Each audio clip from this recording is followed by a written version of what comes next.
একজন বাবার স্বপ্ন সে যাবে উমরা করতে। তার তো ৮টা ছেলে, স্বপ্ন পূরণে কোনো সমস্যাই হবে না। যেমন ছোটবেলায় একটা সন্তান যখন তার বাবার কাছে কোনো কিছু নিয়ে বায়না করে, সেটা খেলনা হোক, খাবার হোক, কোথাও ঘুরতে নিয়ে যাওয়া, বাবার যত সমস্যাই হোক না কেন তার আবদার পূরণে সব সময় চেষ্টা করে। ঠিক তেমনি বৃদ্ধ বয়সেও এসে সেই বাবারও কিছু ইচ্ছা থাকে, আকাঙ্ক্ষা থাকে তার সন্তানদের নিয়ে। ইনশাল্লাহ তার সন্তানরাও তারই মতো তারও সকল স্বপ্ন পূরণ করবে।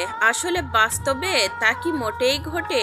আমরা ৮জন সন্তান, একজন বাবার স্বপ্নও পূরণ করতে পারি না, কিন্তু ওই একজন বাবাই একটা সময় আমাদের ৮জনকে সমানভাবে দেখেছে, বড় করে তুলেছে, মানুষের মতো মানুষ করেছে।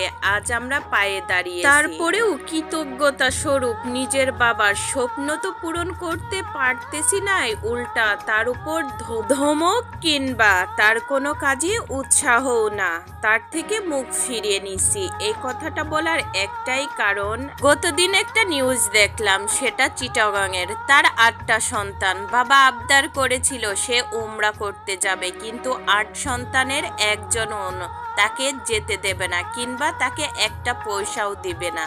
কিন্তু ৮০ বছরের বৃদ্ধা বাবা তার স্বপ্ন পূরণ করার জন্য তার নিজের জমি বিক্রি করতে চায়, তখন ঠিকই একটা ছেলে কিনেও।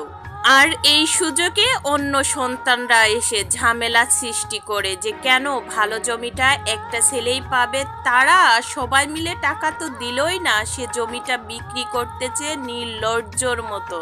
সেই জমিটা কিনতেছে, আবার বাবাকে কত ভয়, কত ধমক, কত কিছু করতেছে। এসব দেখে এলাকাবাসী তারা আর বসে থাকতে পারেনি, তারা এগিয়ে এসেছে বৃদ্ধ বাবার পাশে। এলাকাবাসীকেও গুরুত্ব দেনি। তখন জেলা প্রশাসক থেকে একজন এসে তাকে সহায়তা করেন। তখন বৃদ্ধ বাবাটি তার কলিজা বুক ফাটা কান্নাটা তাকে জড়িয়ে ধরলো, আর সে সব কিছু সমাধানও করে দিয়েছে।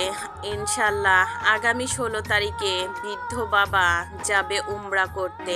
আল্লাহ তাআলা তার স্বপ্নের মনের বাসনাটা পূরণ করুন। আর আমরা সন্তানেরা কেমন হয়ে গেছি এই নিষ্ঠুর পৃথিবীতে, যে বাবা মা আমাদের পথ দেখাচ্ছে সেই বাবা মাকেই আমরা ভুলে যাচ্ছি। তাদের স্বপ্ন তো দূরের কথা, তাদেরকে আগলেও রাখতে পারতেছি না। এটা আমাদের ব্যর্থতা নয়?